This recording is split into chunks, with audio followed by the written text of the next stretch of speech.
Hey YouTubers, Gasser Dave here. Well, I've had a problem with the number 5 cylinder keeps fouling plugs. And when I say fouling, I mean it fouls it really bad. So I've got one choice, and that is to take apart the engine.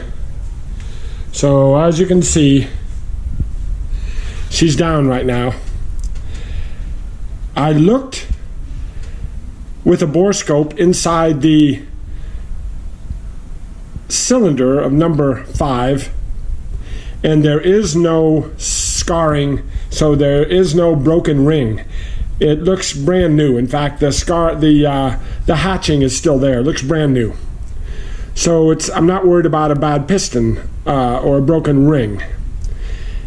I thought it was sucking it. Maybe it was a bad valve seal. But with the heads off and looking through, I don't see any problem with the valve seal. So I also can look into the cylinder, and I didn't see through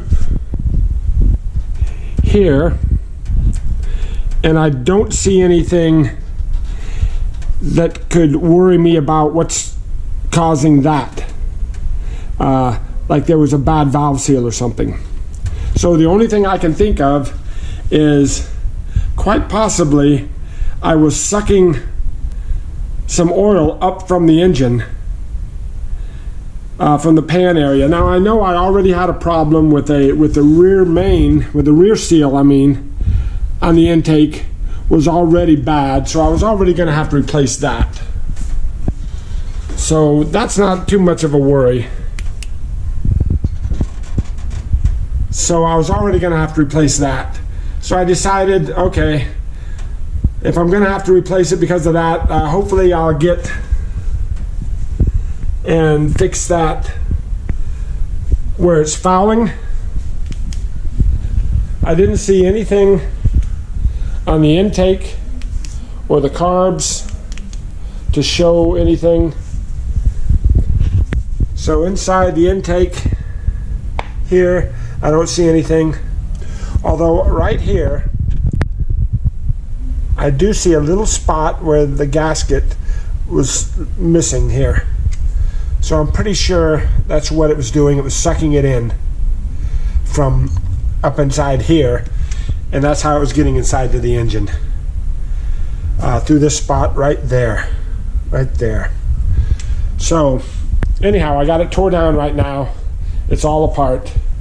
While I got it out, I'm going to replace the primary jets with some smaller primary jets, because I think the plugs are kind of wet, so I'm going to go 2 sizes down from a 64 to a 62. And then those should be in any day now, and then I'll put it back together. So stay tuned, and let's see if I can get this thing back together and running again. Thanks a lot. See you soon.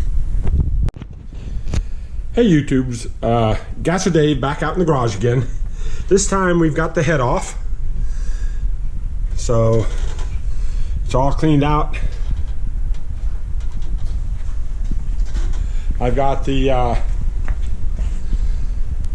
push rods and the rocker arms all marked so they go back in the right places. There's the Edelbrocks aluminum head, distributor, tunnel ram, headers,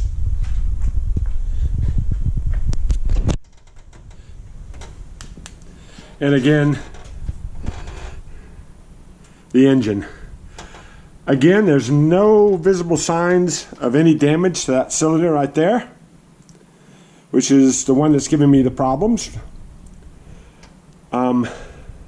So what I'm going to do now is I'm going to take the head down to a machine shop and have them check the valve guides and probably replace the valve seals just to make sure.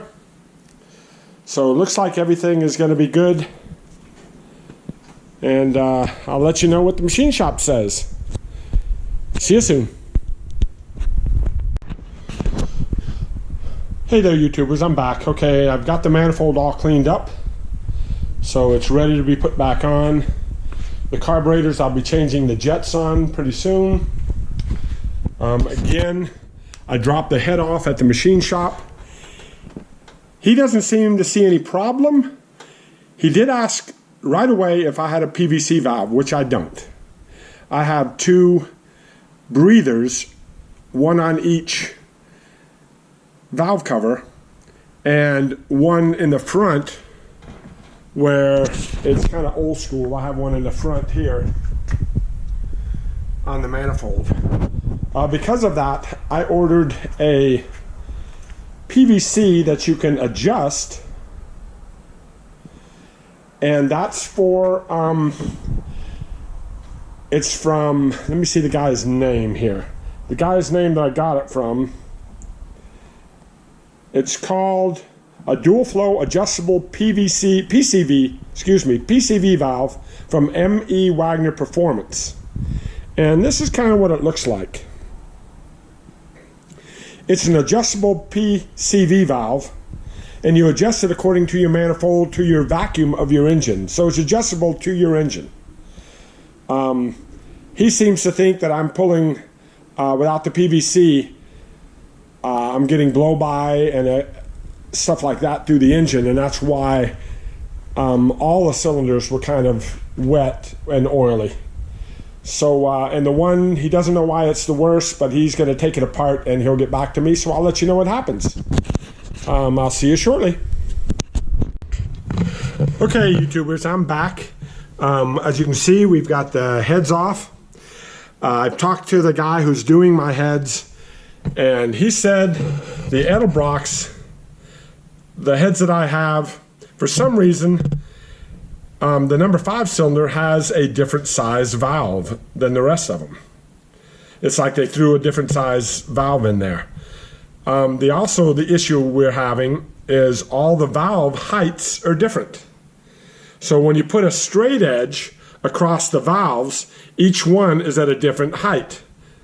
Because of that, you can make up the adjustment by adjusting your valve lash, but remember, your valve lash is then matched to open up your valves, but your cam is ground specifically for those valves, and they're expected to be opening up at a certain time. Well, because each one is at a different height, and I'm setting the valve lash different for each one, some of them is tighter than others.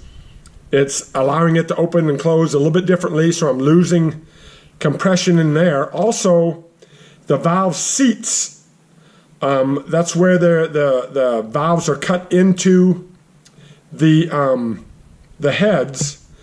The valve, where the angle of the head goes at an angle on each side, the top of the mushroom, I guess you could call it, those aren't matched. When you spin them around, you can see that it's only sealing on certain parts of it instead of all the way around.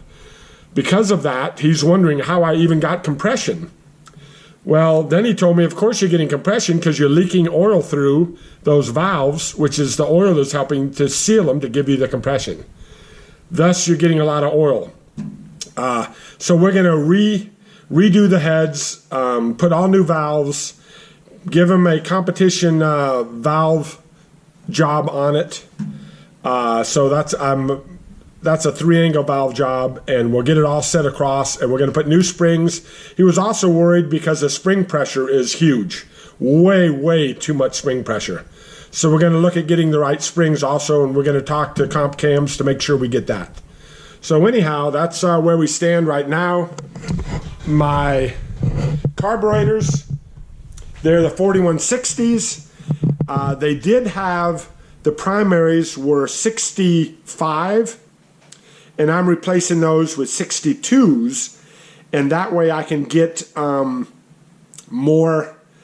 I'm running very rich right now, so that'll help take some of the rich out of it. Also, my distributor, if you look at it, it has 2 different valve springs in it. And that's because I put those valve springs in there when I did the car. I also cleaned up the manifold really well, so that's ready to go back in. The head gaskets I have, they're Felpro Performance ones, and they sell them individually, so I got 2 of these.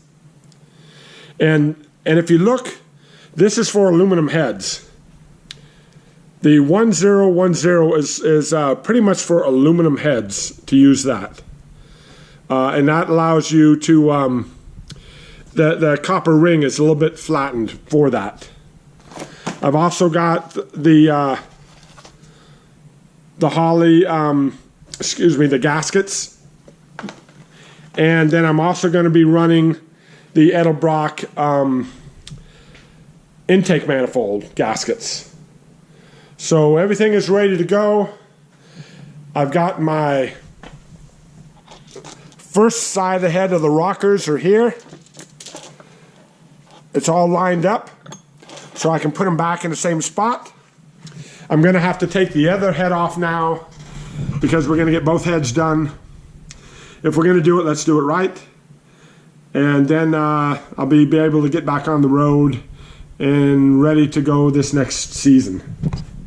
So everything else is going to be replaced and looking good. So as soon as I get it done, I'll bring you back when I get the other head off, show you the head, and then I'll put this online and we'll do another one once I start installing everything. All right, see you once I get the head off.